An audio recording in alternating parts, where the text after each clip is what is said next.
오늘 로마서 8장 31절에서 39절의 말씀을 가지고 끊을 수 없는 하나님의 사랑이라는 제목으로 함께 말씀을 나누고자 합니다.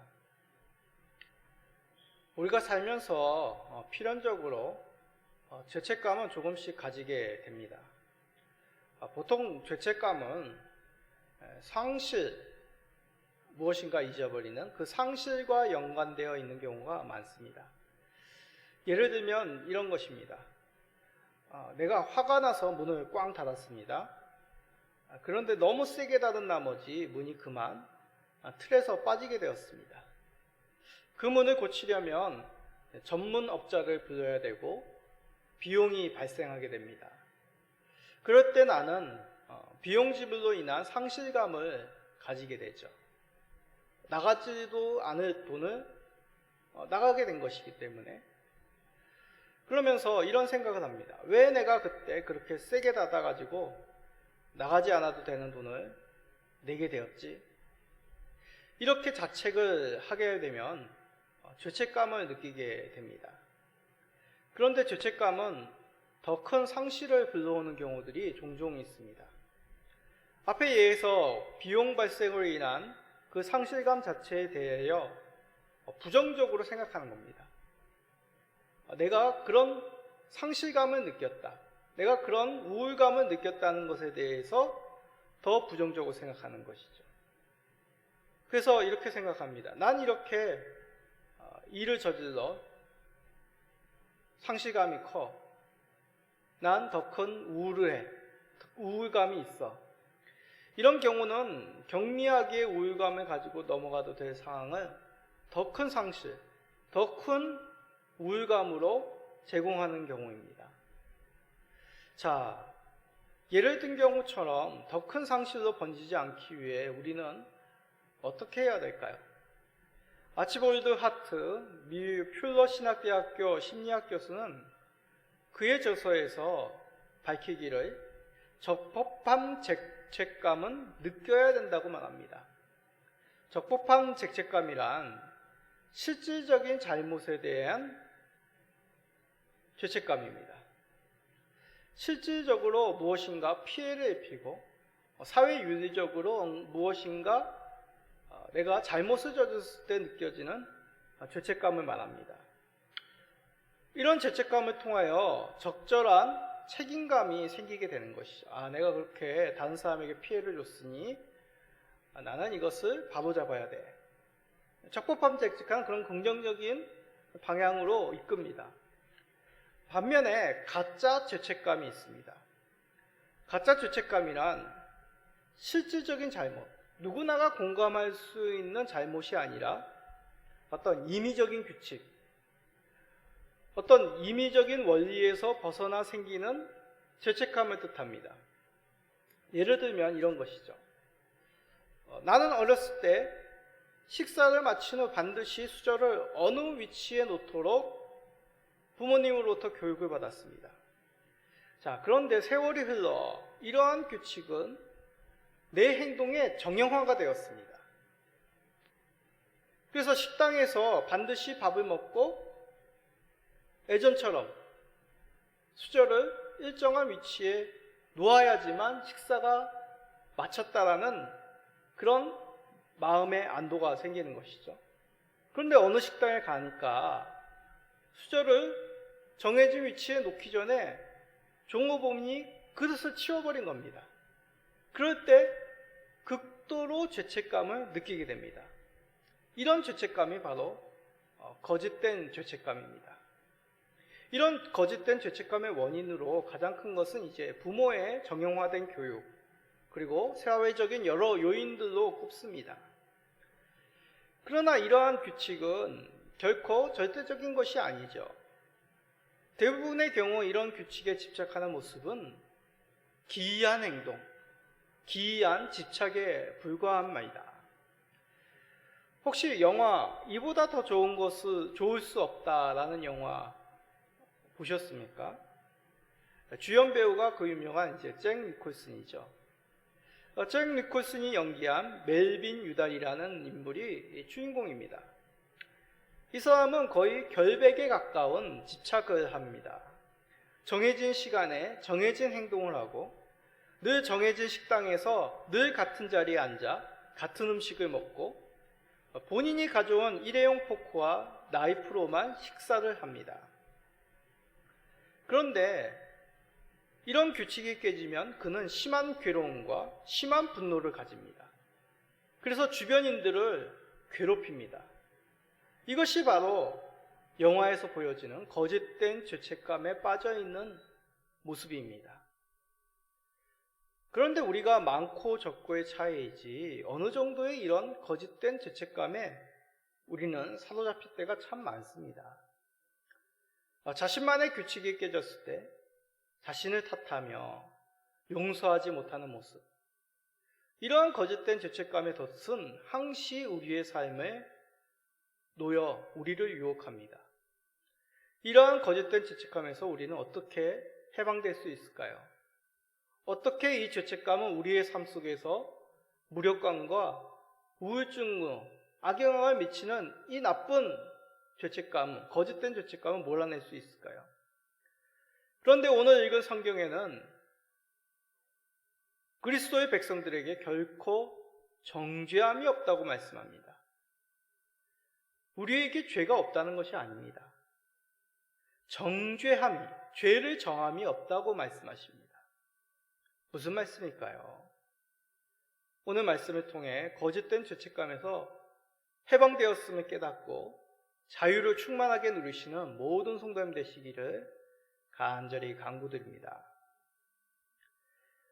우리 그리스도인들이 결코 죄의 정함이 없는 이유, 하나님께서 우리를 위하시기 때문입니다.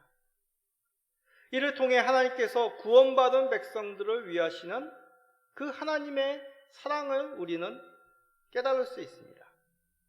하나님께서 우리 성도들을 위하신다면 우리에게는 구체적으로 어떤 일이 벌어질까요? 다른 무엇인가가 감히 어떻게 우리를 할 수 있을까요? 바울 사도는 5개의 질문을 통해 우리를 위하시는 하나님의 그 능력, 그 하나님으로 인하여 얼마나 큰 든든함을 우리가 누리고 있는지를 말씀합니다. 자, 오늘 성경을 보시며 한번 펜을 들어 보시죠. 펜을 들고 31절부터 39절까지 누가라는 단어를 한번 찾아 표시해 보십시다. 자, 31절에 보면 누가라고 되어 있죠. 우리를 위하시면 누가 우리를 대적하리요. 그리고 33절에 보면 누가 능히 하나님께서, 또 44절에 보면 누가 정죄하리요. 35절에 보면 누가 우리를 그리스도의 사랑해서, 또 누가가 있습니까?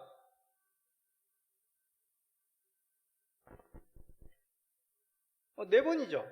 총 4번입니다. 그러면 한 번은 어딜까요? 32절에 보면 어찌라는 말이 나오죠. 거기에 대해 표시를 합시다. 그래서 총 5개의 질문이 나옵니다. 근데 이것은 어법상 어떤 질문, 묻고자 하는 질문이 아니죠. 궁극적인 여기서의 누가, 어찌라는 표현은 확실한 답을 얻기 위한 강조의 의미입니다. 자, 이것이 무슨 뜻인지 한번 첫 번째 질문을 봅시다. 31절 읽어봅시다. 그런즉 이 일에 대하여 우리가 무슨 말 하리요? 만일 하나님이 우리를 위하시면 누가 우리를 대적하리요? 누가 우리를 대적하리요? 이건 질문이라기보다 무슨 뜻입니까? 대적할 수 없다는 의미를 강조하기 위한 것이죠. 자, 누가 우리를 대적할 수 있겠느냐? 왜입니까? 이 일에 대하여 우리가 무슨 말 하리요? 자, 여기서부터 봅시다. 이 일이란 것은 우리에게 행하신 구원과 구원을 확증한 모든 일이라 할 수 있습니다. 다시 한번 말씀드립니다. 우리를 구원하신 그 일, 그리고 구원을 확증하는 모든 일들입니다. 하나님께서 우리를 구원하시고 이것을 확증하셨다면 누가 우리를 대적하겠느냐라는 뜻이죠. 하나님이 우리를 위하신다는 것, 이것은 하나님이 우리의 편이 되어 주신다는 것입니다. 그러니까 누가 우리를 이길 수 있겠느냐? 하나님이 우리 편인데 감히 누가 우리를 이길 수 있냐는 것이죠. 성경은 구체적으로 이렇게 하나님께서 편을 든 자들의 모습을 보여주는 그런 성경의 말씀이 있습니다. 바로 믿음의 장이라고 할 수 있는 히브리서 11장이죠. 히브리서 11장에는 참 많은 믿음의 위인들이 나옵니다. 이 믿음을 가진 자들을 하나님께서 그들의 편이 되어 주셨습니다. 그러기에 이 믿음의 11장을 마무리하면서 뭐라고 얘기합니까? 세상이 이들을 감당치 못하리라. 누가 이들을 감당할 수 있냐는 것입니다. 세상을 승리한 자들이죠. 한 사람을 한번 살펴봅시다. 모세를 기억해 봅시다. 이스라엘이 르비딤에서 아말렉과 싸울 때의 일입니다. 여호수아가 앞장서서 아말렉과 맞서 싸웁니다. 그런데 전쟁의 승패는 그 여호수아의 손에 있는 것이 아니라 산 위에 있는 모세의 손에 달려 있었습니다. 모세가 손을 들면 이스라엘이 이기고 그가 피곤하여 손을 내리면 이스라엘이 패하여 전쟁에서 밀리게 되었습니다. 자, 이 의미는 전쟁을 승리한 후에 그 장소를 여호와 니시라고 불리는 것을 통해 그 의미를 잘 드러냅니다. 자, 여호와 니시란 히브리 말로 하나님은 나의 기가 뭡니까? 뭐 쿵푸 영화에 나오는 그 기가 아니라 깃발을 의미합니다. 깃대라는 것이죠. 이 옛날 고대 사회에서 깃발이란 것은 왕이 이곳에 있다, 장군이 이곳에 있다라는 그런 의미입니다. 모세의 손을 높이 든다는 것이 무슨 의미입니까? 하나님이 우리와 함께 계시다. 하나님이 이 깃대를 세우는 것 같이 이곳에 함께 계신다. 그러기에 여호와의 깃대가 높이 들리는 것 같이 모세가 손을 높이 들면 이스라엘이 이긴 것입니다. 왜요? 하나님이 함께 하시니 누가 이기겠느냐는 것입니다. 그런데 모세가 손을 내립니다. 하나님이 여기 계시다는 그 상징이 사라진 것이죠. 그러면 어떻게 됩니까? 아무리 용맹한 여호수아가 앞에 서서 싸울지라도 전쟁에서 밀리게 되는 것이죠. 이것은 우리가 예배 이제 마무리하면서 목사님들이 축도하는 그런 속에서 의미가 납니다. 왜 축도를 손을 들고 할까요? 이것은 바로 하나님이 우리 가운데 하심으로 우리 성도들은 나가서 싸워 그가 함께 하시니 어떻게 된다고요? 이긴다. 이기리라. 하나님께서 우리를 위하신다면 누가 우리를 대적하겠느냐는 것입니다. 자, 한번 귀찮더라도 한번 따라해 봅시다. 하나님이 우리와 함께 계시니 우리에게 대적할 자가 아무도 없습니다.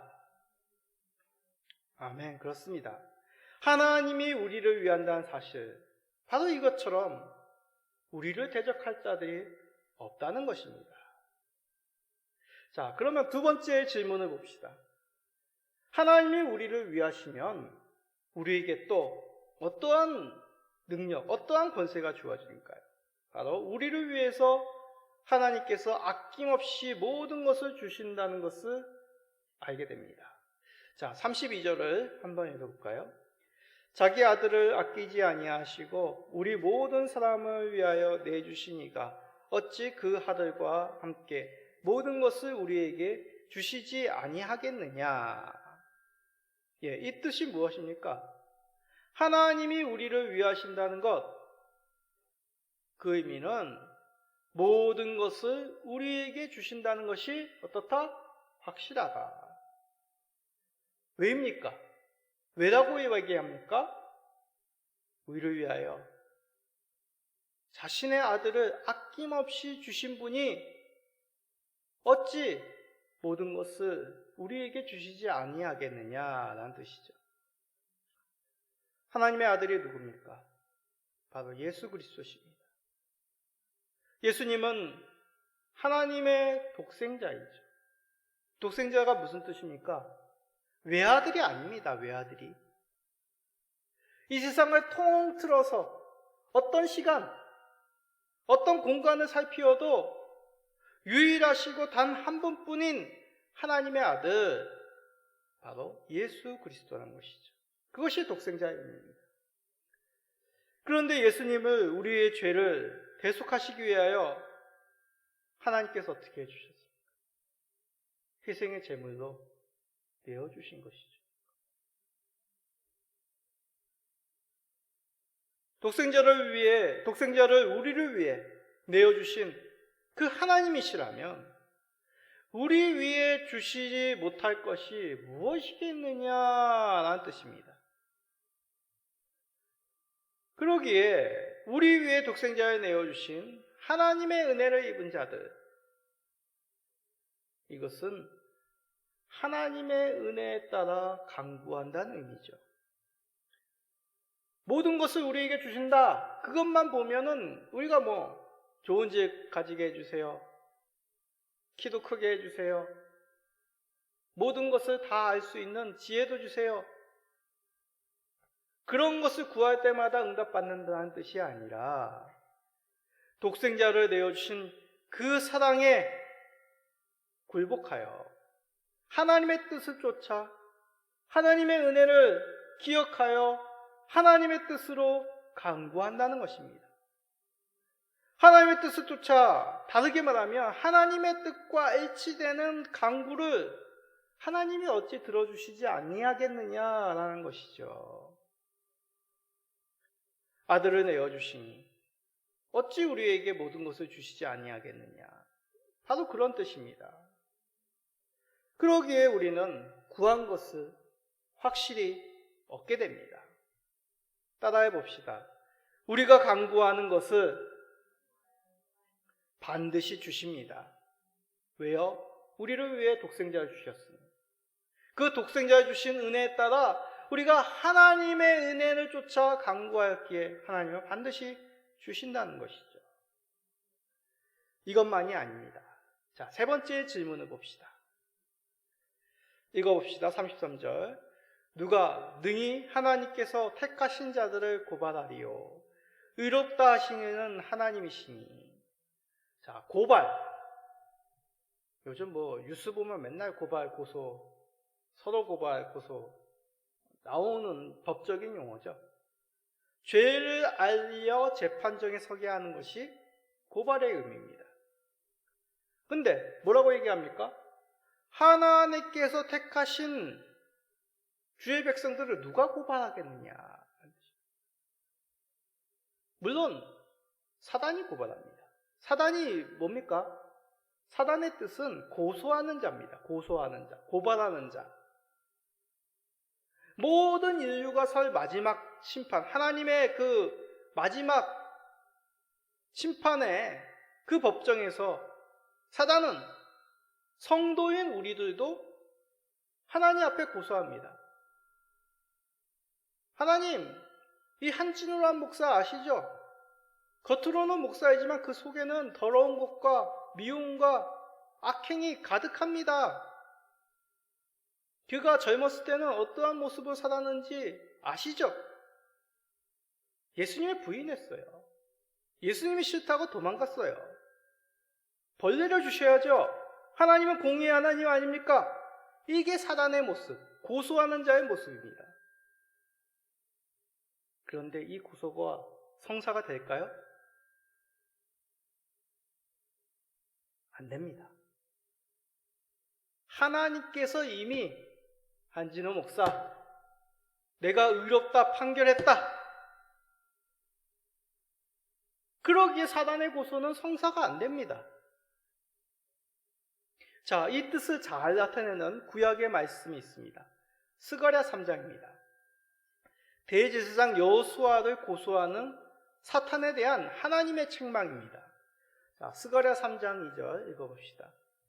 여호와께서 사탄에게 이르시되 사탄아 여호와께서 너를 책망하노라. 예루살렘을 택한 여호와께서 너를 책망하노라. 이는 불에서 꺼낸 그슬린 나무가 아니냐 하실 때에.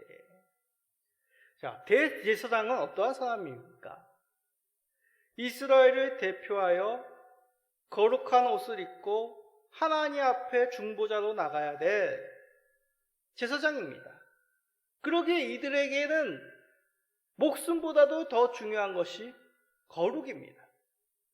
거룩하신 하나님 앞에 거룩하지 않은 모습으로 나간다면 죽죠. 공의의 하나님 앞에. 그런데 지금 대제사장 여호수아의 모습이 어떻다고요? 더러운 것입니다. 더러운 옷을 입고 있는 거죠. 말이 안 됩니다. 대제사장은 늘 흰 세마포를 입고 정해진 예복을 입고 정결 예식을 거쳐서 1년에 단 한 번 대속죄일에 속죄 제사를 드리고 여러 정결 예식을 거쳐야지만 하나님 앞에 나갈 수 있었습니다. 그런데 감히 더러운 옷을 입고 하나님 앞에 나갔어요. 부정한 대제사장 여호수아죠. 그래서 사단은 고발합니다. 충분히 대제사장 여호수아를 고소할 근거가 있는 것입니다. 그런데 하나님의 판결이 무엇입니까? 누구를 책망하십니까? 사탄아, 너를 책망한다. 왜 여호수아가 아닌 하나님께서 사단을 책망하실까요? 그것은 하나님께서 이스라엘을 택하셨기 때문입니다. 마치 불에서 꺼낸 그슬린 나무와 같이 포로된 바벨론 땅에서 건져주시는 은혜, 하나님의 구원의 은혜를 이스라엘이 얻게 된 것이죠. 이스라엘을 대표하는 여호수아의 모습, 더러운 옷 같은 그 모습을 하나님께서 책망하시지 아니하시고 받아주신 것입니다. 이스라엘이 그러하다는 것이죠. 우리가 그러하다는 것이죠. 하나님이 의롭다 하셨기에 마치 불에 거슬린 나무처럼 다 타지 않고 재가 되지 않고 꺼내주었기에, 그 불구덩이에, 심판구덩이에 꺼내주었기에 고소는 성립되지 않는 것입니다. 하나님이 의롭다 하신 자들을, 하나님의 택한 자들을 고소하는 사단은 결코 고발할 수 없는 것이죠. 이 뜻은 그럼 우리가 아무렇게도 살아도 되네, 그런 의미가 아닙니다. 사람이 살다 보면 그럴 수 있죠. 우리의 연약함에 대한 변명하는 근거가 아닙니다. 하나님께서 우리에게 어떠한 구원의 확신을 주셨는지 낱낱이 이러한 상징적인 모습으로, 이러한 환상의 모습으로 보여주시는 것이죠. 결코 우리로 하나님 말씀에 고집을 부리며 순종치 않는 것을 변명하는 말씀이 아니라 하나님의 구원의 은혜가 이러하다는 것을 나타내십니다. 자, 사단은 고발할 수 없습니다. 그러면 사단은 어떻게 할까요? 직접 우리들을 정죄합니다. 자, 이에 대한 네 번째 질문입니다. 34절. 누가 정죄하리요? 죽으실 뿐 아니라 다시 살아나신 이는 그리스도 예수시니 그는 하나님 우편에 계신 자요 우리를 위하여 간구하시는 자신이라. 자, 사단은 끈질깁니다. 고소를 넘어서, 고발을 넘어서 이제 우리를 죄인으로 낙인 찍으려 합니다. 사단은 우리를 죄로 인해 영원토록 사망의 종로로 타게 만들려고 합니다. 모든 경우는 아니겠지만 거짓된 죄책감은 사단의 이런 전략이 담겨있는 산물입니다. 자신을 용서하지 못함으로 더욱 큰 우울감에 사로잡히게 만드는 이 사단의 계략이 그 속에 숨어있는 경우가 많습니다. 그러기에 우리는 정신을 차려야 합니다. 정신을 차리고 나의 정체성을 기억해내야 합니다. 우리가 누구입니까?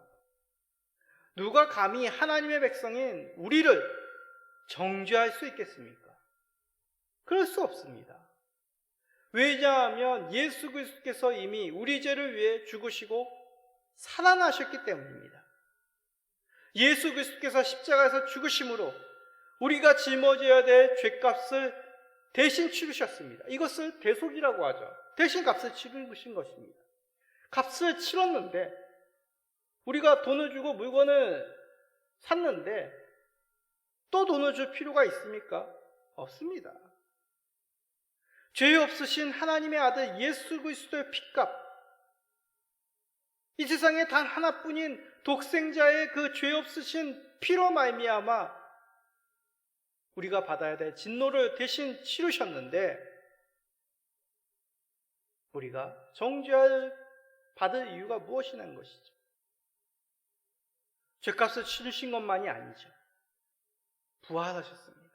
사망 권세, 죽음의 권세, 그 사단의 권세를 이기시고 생명의 구원의 길이 완성하셨습니다. 그러기에 주의 자녀들에게 더 이상 사망의 권세가, 그것이 아니라 이제 생명의 권세가 우리 아래에 놓이게 된 것이죠. 우리는 더 이상 죄의 권세 가운데 있는 자들이 아니라 생명의 권세 가운데, 죄책감이 아니라 하나님이 주시는 그 자유 안에 우리의 삶은 놓여 있다는 것을 기억해야 됩니다. 예수님께서 만약 구원의 길을 예수님으로 통해 완성하지 못하셨다면 우리는 어떤 삶을 살 수 있을까요? 사단의 정죄함으로 그 괴로운 죄책감에 시달릴 수밖에 없습니다. 내가 왜 그랬을까? 나는 더 이상 안 되나 보다. 그러나 누가 우리를 그렇게 정죄할 수 있습니까? 그리스도께서 십자가의 구속을 완성하셨기에 우리에게는 결코 정죄함이 없습니다. 자, 한번 크게 따라해 봅시다. 우리를 결코 정죄할 수 없습니다. 다시, 우리를 결코 정죄할 수 없습니다. 아멘. 자, 마지막으로 5번째 질문을 봅시다. 35절입니다. 누가 우리를 그리스도의 사랑에서 끊으리요? 환난이나 공고나 박해나 기근이나 적신이나 위험이나 칼이랴. 이 말씀과 같이 성도들에게는 환난, 공고, 박해, 기근, 적신, 위험, 칼, 이 세상에 있는 어떠한 고통도 어떻다고요? 어쩌지 못한다고 합니까? 자, 이 말씀에 대해서 우리 성도님들은 어떻습니까? 고통, 죄책감, 우울증, 그런 것들도 자유하십니까? 아닙니다. 어느 정도 있죠. 저도 있습니다. 모든 것을 주실 수 있고 사단의 정죄함도 무력화시키는 그리스도께서 우리 가운데 계신데 왜 그의 사랑하는 백성들을 고통 가운데 있게 하실까요? 자, 이 의미를 알려면 한 가지 예화를 들어서 깨달아야 됩니다. 역사적인 예화죠. 유명한 순교자 폴리캅에 대한 예화입니다. 전승에 의하면 사도 요한의 제자, 그리고 다른 역사적인 기록에 의하면 서머나 교회의 감독관이었던 폴리캅, 주후 155년 로마 황제의 안토니우스 피우스 황제 시대 때 소아시아 서머나에는 10여일간 기독교에 대한 대대적인 박해가 있었습니다. 기독교인들을 원형 경기장에 몰아넣고 맹수들의 밥으로 삼은 것이죠. 정말 피비린내 나는 끔찍한 박해의 나날이었습니다. 그 당시 86세 고령인 서머나 교회의 감독관인 폴리캅은 박해를 피하지 않고 오히려 자신을 잡으려 온 로마 군인들에게 식사 대접을 하며 식사 끝날 때까지 차분히 기도를 하며 기다렸다고 합니다. 평소에 폴리캅의 인품을 흠모한 총독은 이 사실을 눈으로 확인한 후 폴리캅에게 선처를 베풉니다. 다름 아닌 나사렛 예수를 모른다고 부인하고 로마 황제를 경배하며 모든 것을 용서하겠다고 회유합니다. 그런 회유에 폴리캅은 잔잔한 목소리로 그러나 뚜렷하게 그 유명한 대답을 합니다. 지난 86년간 주님은 나에게 한 번도 모른다 부인하시지 않으셨습니다. 그런데 어찌 나의 왕이신 예수님을 모른다 부인할 수 있겠습니까? 자신의 선처를 부하들 앞에서 이런지야 거절당한 이 총독은 대노하게 되죠. 그리고 이 나이 많은 폴리캅 감독관은 화형에 처합니다. 화염의 고통을 맛볼 두려움 앞에 폴리캅은 의연히 하늘을 바라보며 이렇게 기도합니다. 오늘 이 순간 나를 귀하게 여기셔서 수많은 순교자들의 반열에 세우시고 영혼과 육체가 영원한 생명으로 부활하도록 그리스도의 잔에 참여하게 하시니 당신 앞에 기름지고 살찐 번제가 되게 하여 주옵소서. 이렇게 기도하며 폴리캅은 끔찍한 화형의 순교를 당합니다. 이 역사적인 기록은 우리들에게 무엇을 깨닫게 하실까요? 성도들의 고통은 고통으로 끝난다는 것이 아니죠. 성도들에게 임한 그 고통, 그것은 그리스도께서 사랑으로 우리를 꽁꽁 붙들고 계시다는 것을 밝히는 통로와도 같다는 것입니다. 어떻게 해요? 사람의 정신력으로 이러한 극한 고통과 위험을 견딜 수 있습니까? 저는 안 됩니다. 설사 그것이 가능하다 하여도 내가 이러한 신적인 고통 속에서 이렇게 살 수 있다는 것, 이것은 그리스도의 사랑이 붙들고 계시다는 것이죠.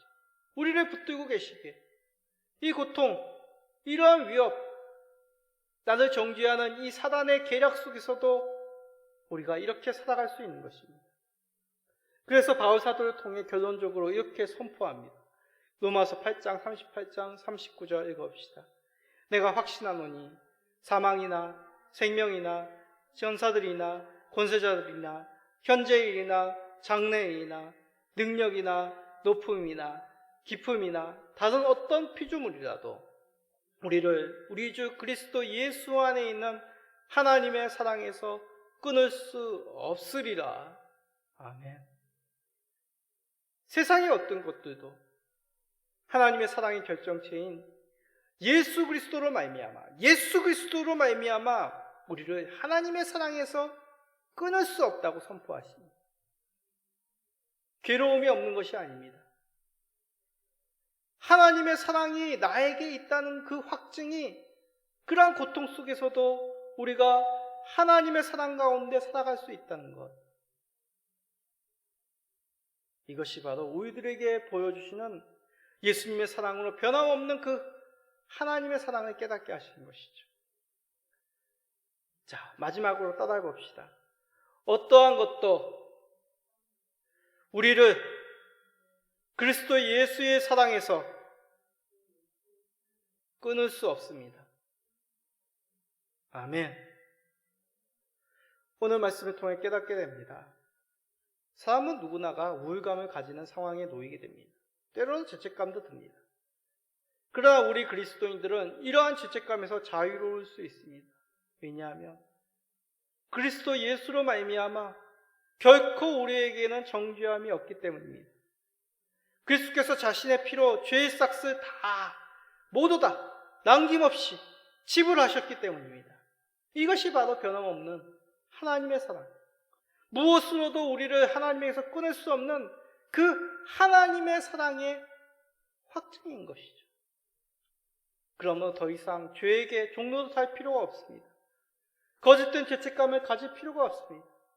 오히려 거룩한 하나님의 백성으로 기쁨으로 하나님의 말씀에 준행함에 더욱 우리가 신경 쓰고 힘을 쓰고 정열을 바치는 것이죠. 나에게 이미 이런 변함없는 하나님의 사랑, 그 확증, 그리스도 예수를 이미 주셨습니다. 이미 나에게 주셨음을 그 하나님의 사랑의 확증인 예수 그리스도로 말미암아 감사하며 주께 영광 돌리시는 모든 성도님 되시기를 예수 그리스도의 이름으로 간절히 축복드립니다. 아멘.